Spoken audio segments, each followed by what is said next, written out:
Bom, então, boa noite. Eu sou Daniel, aluno do curso de Geografia, segunda licenciatura de Geografia. E o tema que eu escolhi para o meu TCC é a imigração italiana e os contextos históricos de Brasil e Itália no século XIX. Né? Então, esse foi o tema que eu escolhi para desenvolver o artigo.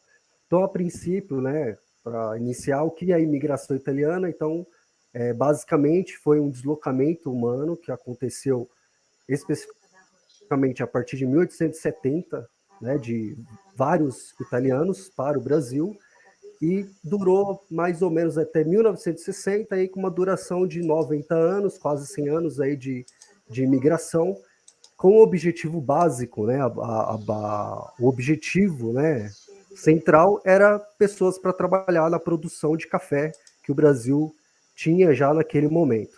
Então, a migração italiana, de modo geral, seria isso, como eu comentei. A contextualização desse tema na geografia é que a geografia também estuda o fenômeno migratório. Então, ao contrário como eu imaginava, quando eu fiz a primeira licenciatura de História, que a história dava conta da imigração, e eu descobri que a geografia também estuda o fenômeno migratório, então isso abriu, né, esse horizonte interdisciplinar para mim, e aí me fez entender que eu poderia trabalhar esse assunto nessa contextualização. Outra coisa também que eu trouxe foi o sentido do lugar, né? O lugar no sentido que a geografia traz, que é aquela coisa de afetividade, de que esses imigrantes eles tiveram que deixar o seu lugar, estavam na Itália, a sua casa, o seu quarto, etc., e tiveram que se adaptar nesse nessa nova região aqui no Brasil para encontrar novamente o seu lugar. Então, quando a gente fala da imigração italiana, naturalmente ou não, aí surge o problema que eu trouxe. Ok, aconteceu a imigração, mas quais eram os contextos históricos de Brasil e Itália no processo imigratório italiano e como entendê-los? Então, existia ali as motivações, nada acontece por acaso. Então, falando nesse sentido da problemática, a gente pode falar aí de alguns pontos, né? Resumidamente, no sentido brasileiro do contexto histórico, a gente tem basicamente 4 pontos aí. Então, a gente tem por que o Brasil estava apto a receber essas pessoas. Um primeiro ponto que a gente pode falar é o crescimento da produção cafeeira. Então, o Brasil estava passando por esse processo de crescimento do café e precisava de pessoas para trabalhar, né? Um segundo ponto que a gente coloca é a substituição da mão de obra. O Brasil, a partir de 1850, mais ou menos, vai começar a entrar nessa onda abolicionista que a Inglaterra começou já a exigir dos outros países a partir da Revolução Industrial.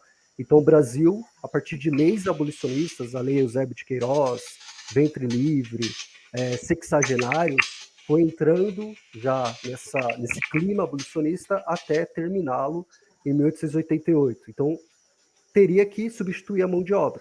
Você não vai ter mais pessoas escravizadas. Quem vai trabalhar? O imigrante. Então, vamos abrir as portas para eles. Terceiro ponto, a necessidade de povoar o território. O Brasil já, mesmo com a diferença de alguns estados que ainda não faziam parte, já naquela época o Brasil já era muito grande. Então, Dom Pedro II via a necessidade de povoar o território e colocar ali produção para ajudar na economia do país. E um último ponto, e até polêmico, é o chamado branqueamento da população. Então, existiu um movimento de cunho intelectual da elite, uma parte da elite, que dizia que o Brasil, se não passasse por uma higiene sociocultural, estaria fadado ao fracasso. Ou seja, o Brasil, por ser um país já naquela época, né, nasceu, né, como nação miscigenado, e a maioria da sua população sendo parda e de negros, isso era algo ruim para o Brasil. Então eles pegaram um padrão genético, que era no branco europeu, e todas as nações teriam que ter isso como exemplo. Né? Então o Brasil estaria fadado ao fracasso. Então, abrindo as portas para os imigrantes europeus, o Brasil estaria aí indo contra, né, esse fracasso que ele estaria. Né? E esse movimento era baseado, aí tem a eugenia, o darwinismo social, né? Pegou-se a teoria de Darwin, que era biológica, da origem das espécies, a seleção natural, por conta do ambiente, no sentido biológico, e eles adaptaram isso no sentido social. E aí se desenvolveu essa tese, né, essa onda aí desses intelectuais. No sentido da Itália, a gente tem 5 pontos resumidos para falar em relação por que a Itália deixou esses italianos saírem do seu país e irem para o Brasil e outros países também. Primeira coisa, a falta de unificação do território. A Itália, até século XIX, não era unificada, foi unificada em 1870, então havia essa dificuldade. Mesmo após o surgimento do movimento de unificação, o Risorgimento, que foi o que trouxe a unificação italiana, os conflitos armados que existiam entre o Risorgimento e as potências europeias que dominavam os pequenos estados, né? A Itália não era unificada e como a Itália não era unificada, ela era toda fragmentada em pequenos estados e era dominada por potências estrangeiras, Império Austríaco, Império Austro-Húngaro. Então, esses conflitos que existiam entre os italianos e essas potências estrangeiras causavam destruição nas cidades, né? E aí acabava prejudicando os trabalhadores, né? As pessoas que precisavam, as pessoas comuns, e aí ocasionava falta de terras para cultivar, falta de moradia, falta de emprego, e aí isso também foi um ponto importante para acontecer. A gente tem também o excesso populacional naquela época, né? A Itália estava com uma população relativamente grande, então o governo achou interessante esse acordo com o Brasil de liberar esses italianos. A gente tem também o norte da Itália começando uma industrialização. A Itália em si era rural, mas o norte começou já a entrar nisso. E isso começou a prejudicar os trabalhadores do campo. E a gente tem um último ponto, que é uma espécie de fuga de alguns jovens italianos para não se alistar. Eles acharam na emigração, na saída, uma forma de meio que se livrar ali da situação. O objetivo desse tema, né, desse trabalho, é pesquisar, conhecer e entender acerca de alguns aspectos contextuais em que o Brasil e Itália estavam inseridos dentro do século XIX. A gente sabe que o movimento migratório em si ele é complexo, né? Então não tem como a gente falar de tudo, né? Então a gente vai delimitando na questão temporal, né? E na questão também de lugar, então a gente delimita para falar sobre o assunto. Então o objetivo é esse.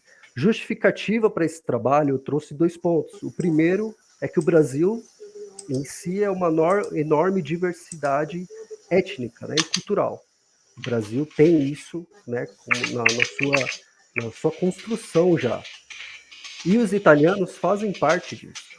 Então, os italianos fazem parte da história, da construção da identidade individual e coletiva também. Existem bairros de São Paulo ou de outros estados que são majoritariamente ali de italianos, né? Mantém uma cultura italiana. Então, é uma justificativa para esse tema. E um segundo ponto é que existem no Brasil, segundo os dados da Embaixada Italiana no Brasil, cerca de 30 milhões de descendentes desses italianos, que são chamados ítalo-descendentes, ítalo-brasileiros, né, etc. Então, esses 2 pontos foi como uma justificativa para esse trabalho ter acontecido. A fundamentação, eu busquei por autores, né, que embasassem e conseguissem ali trazer algumas respostas para o problema que eu trouxe. Então, a gente tem como exemplo de autores Boris Fausto, Mari Del Priori, Lilian Schwartz, Heloise Starling, Renato Venâncio, são autores que eu utilizei para embasar o que foi desenvolvido no artigo. E a minha metodologia, então, foi uma pesquisa bibliográfica, né? No Google acadêmico, CAPES, busca de artigos científicos, publicações em revistas, livros, tanto digitais como livros físicos também, para embasar o meu trabalho. Como consideração final, o objetivo foi alcançado, porque ao decorrer do artigo a gente tem as respostas, né, de alguns aspectos dos contextos de Brasil e Itália, e isso também traz uma ideia de que esse tipo de trabalho tem que continuar sendo desenvolvido para a gente compreender mais e mais a nossa própria história, né? Não só o que aconteceu com os italianos no século XIX, mas também o que interfere na nossa vida hoje em dia, né? Como referência, eu citei esses autores, né? Boris Fausto, Mário Del Priore, Gramsci, tem Venâncio também, e é basicamente isso, professora, meu trabalho. Deixa eu dar. Peraí. Pronto. Ih, não, ele saiu dali. Pronto, já dei uma parada. Bom, você trouxe um tema, Daniel, que eu acho assim bastante interessante. Interessante que assim, a tua primeira formação é história, aí você vem numa segunda licenciatura de geografia, e eu acho que esse tema é um casamento perfeito de história com geografia, né? Bem interessante. Eu queria te perguntar assim, primeiro, né? O que te levou, primeiro, a fazer uma segunda graduação em geografia e o que te levou à escolha desse tema? Bom, a primeira pergunta é que eu comecei a dar aula de história normal, né, num colégio. Eu entrei depois em um outro colégio, meio que caí de paraquedas como indicação, e nesse colégio tinha aulas de geografia também. Então aí, né, eu aceitei, né, a gente aceitando hora aula, quanto mais aulas melhor, né, para o professor.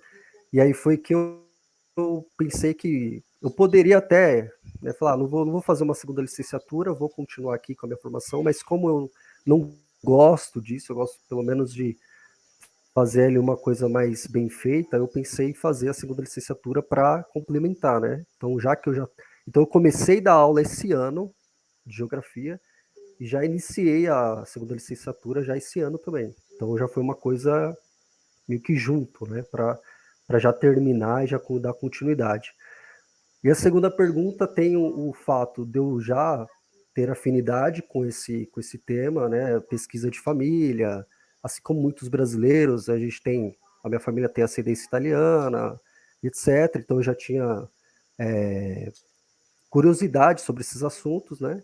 E como o TCC procura, né, a orientação do coordenador é que a gente tenha uma afinidade, a gente goste do assunto, aí eu escolhi a imigração italiana, e como eu descobri, né, que até abriu meu horizonte interdisciplinar, que a geografia também estuda a migração, aí eu também pensei que seria um casamento perfeito para desenvolver o trabalho.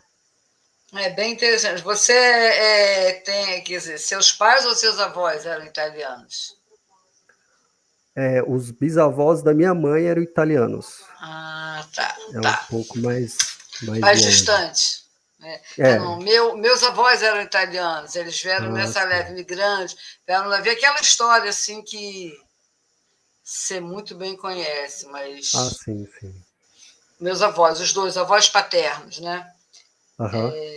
Mas bom, assim, é um tema assim bastante interessante, até pegou assim, eu particularmente gosto muito por causa da minha história, né? Assim, meu pai, Uhum. quando ele queria falar alguma coisa para a gente entender, ele falava italiano, eu cresci assim, com esses parentes almoços na casa do meu avô, enfim, Aham. cresci com essa herança assim muito perto, ao contrário de você um pouco mais longe, para mim isso é muito perto assim, bastante Sim, perto assim. Minha avó presente, fazia né? aquela coisa de macarrão em casa, a máquina dela, enfim, Sim, uma sim. série de coisas assim. Mas Aham. é muito interessante. Você apresentou muito bem assim. Você fez uma excelente apresentação, o teu trabalho está muito bem fundamentado, você mostrou assim total domínio do conteúdo, né? Assim, você falou, assim, eu costumo dizer, né? É de um lugar de quem sabe o que está falando, né? Você Uhum.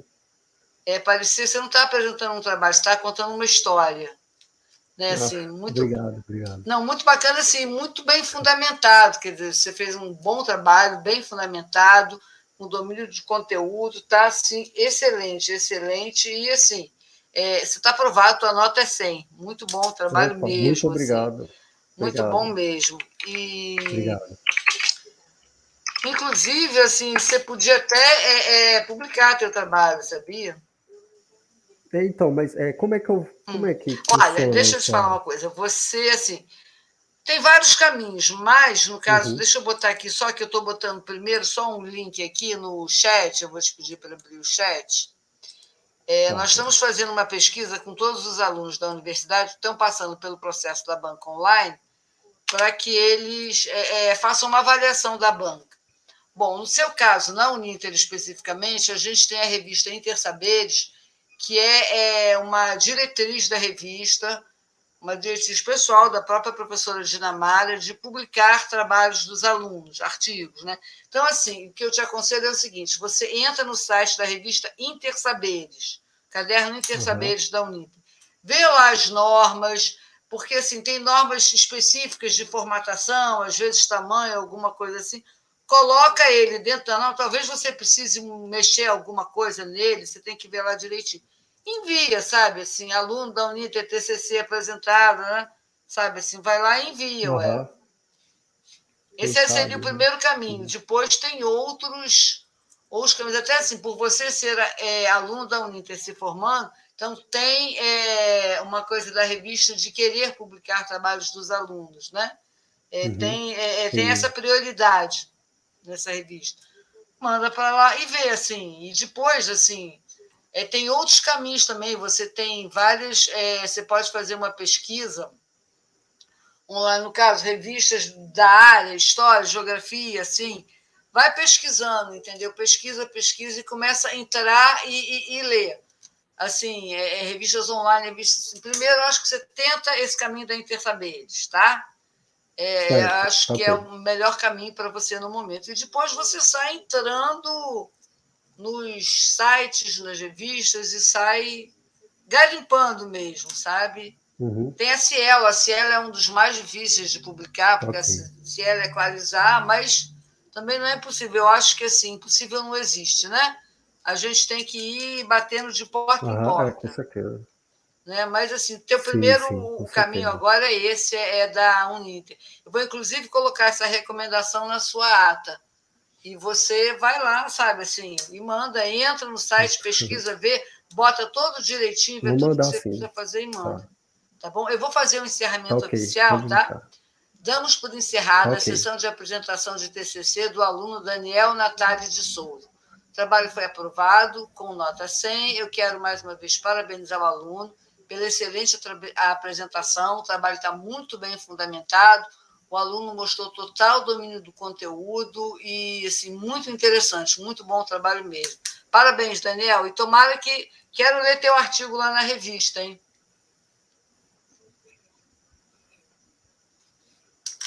Muito obrigado, professor, aí pela nota, por ter dado esse prazer de ter apresentado para a senhora. Boa noite. Pode deixar que eu vou tentar, sim. Pode deixar. A gente, eu costumo dizer, brincar assim, não é tentar, não. Eu vou conseguir, né? A gente tem neurolinguística, né? E não vai tentar, não. Você vai conseguir. É assim, a gente... Neurolinguística. Mas parabéns, viu? Parabéns. Muito sucesso, Daniel. Muito sucesso. Obrigado. Obrigado. Até mais. Boa noite. Muito obrigado. Boa noite.